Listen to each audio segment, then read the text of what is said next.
Բարև, հասանք Ղևդացված գրքին 20-րդ գլխուն, ուր գսորվինք 7 գլխավոր դոներու մասին։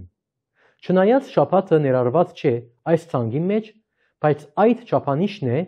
որով Աստված գչափե թե ժամանակը եւ թե այս դոները։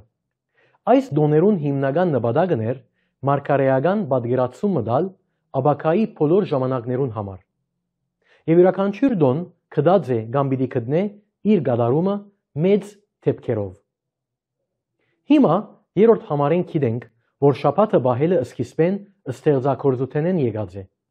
բայց այդ կգրկնվի երկրորդ օրինաց գրքին մեջ եւս մեկ պատճառովը, ներկայացնելու անոնց ազատագրումը Եգիպտոսեն։ Որպես ծառաներ Եգիպտոսի մեջ, անոնք ստիպված էին ամեն օր աշխատել, բայց երբ Եգիպտոսեն դուրս եկան, ամբողջ անապատին ընթացքին եւ մինչեւ Քանանու երկիրը, անոնց պատվեր կար, որ մեկ օրը հատկացնեն Աստված ճաշտելու համար։ Ան ոչ միայն ստեղծեց իրենց եւ մեզի, այլ նաեւ ազատեց անոնց քերութենեն։ Գիրագի օրը որպես շաբաթ նշելու պատճառը այն է, որ այդ օրը մեր Տերը հարություն արավ մեր ելներեն։ Այդ օրն է, որ մեզի դրվեցավ գադարյալ ազատագրում։ Եվ այսօր մենք կպատվենք Քրիստոսը հատկացնելով շաբթվա առաջին օրը։ 4-րդ եւ 5-րդ համարներում մեջ Զադիգի դոնը կնշե Իսրայելի դարվա սկիզբը։ Բայց այդ նաեւ կներկայացնե Քրիստոսի զոհաբերական մահը եւ անոր արյան արժեքը։ 6-ն 8 համարները կնկարագրեն փաղարչագերած դոնը։ Այս կորձ մներ հիշելու, թե ինչպես Աստված իր ժողովրդին ազատեց Եգիպտոսեն, այնքան արագ, ուր հացին ժամանակ չկար պատրաստվելու եւ եփելու։ Ղուգասի ավետարանին մեջ թթխմորը հոմանիշ էր չարին, այսինքն Հիսուս զսկուշացուց փարիսեցիներուն խմորեն խուսափելու։ Բայց այսօր քրիստոնյաները փաղարչ հաց կուտեն ընելով այն ինչ որ Հիսուս ըրավ վերջին ընթրիքի ժամանակ,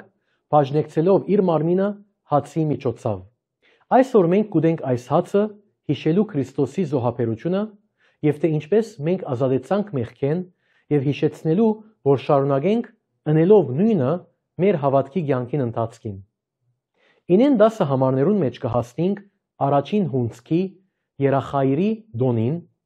որ կնշվեր Զադիգին հաջորդող առաջին շաբաթ օրը։ Քրիստոնյաներուն համար առաջին բդուղներու դոնը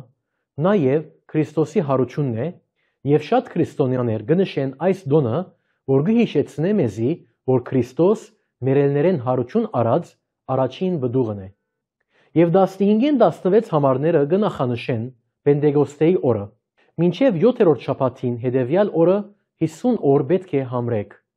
Այս բոլոր մանրամասնությունները մեծ նշանակություն ունին մեզի, որպես այսօրվա քրիստոնյաներ եւ ցույց կտան, թե ինչպես սկիզբեն Աստված կպատրաստեր Հիսուսը։ Այս դոնը դեղի կունենա Քրիստոսի հարութենեն 50 օր ետք եւ ճիշտ այդ ժամանակ եկավ Սուրբ Հոգին։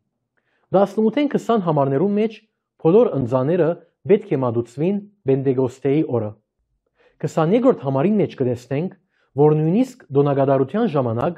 մարդիկ պետք է հիշեին աղքատներն ու օդարականները։ Այս նույն կորձելագերբն է, որ այսօր պետք է փխի հավատացյալներու հավատքեն եւ եկեղեցվո մեջ։ Մենք շնորհքով փրկված ենք եւ պետք է փափակենք այդ բարի լուրը տարածել ուրիշներուն հետ, որբեսի օգնենք անոնց։ 23-ին 25 համարներու մեջ նկարագրված դոները դեղի կունենան 7-րդ ամսվան մեջ։ Առաջինը փող հնչեցնելու դոնն էր, որ այդ քաղաքական դարվա սկիզբն էր, երկու արծաթե փողերը կգործածվեին Իսրայելը անապատի մեջ փոխադրելու համար, 7 անգամ փող կհնչեցնեին, երբ անոնք կքալեին, այս դոնը այդ մեկը կհիշե։ Այն նաև հարաճ կնշե հայտնության 7 փողերը, որոնք կծածկեն մեծ նեղության ժամանակաշրջանը։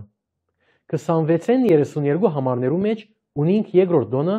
Քավության մեծ օրը, որ նախապես հիշված էր 16-րդ գլխուն մեջ։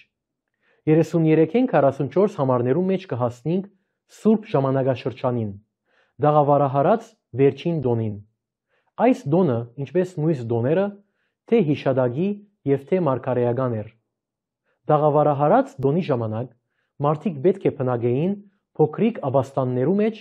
անոնց հիշեցնելու անաբադը։ Բայց այդ նաև գմատնանշեր ավակայի հավիտենականության եւ հավիտենական թագավորության։ Եվ այսպես 7-րդ ամսվա մեջ 7 օր անոնք պետք է ուրախանային։ Եվ այս կխոսի Աստծո երկրային ժողովրդին եւ անոր երկնային ժողովրդին վերջնական եւ գադարյալ ուրախության մասին, որոնք իր հետ պիտի լան նոր Երուսաղեմի մեջ։ Սիրելիս, ինչպիսի առանձնաշնորհում ունենք Քրիստոսի միջոցով,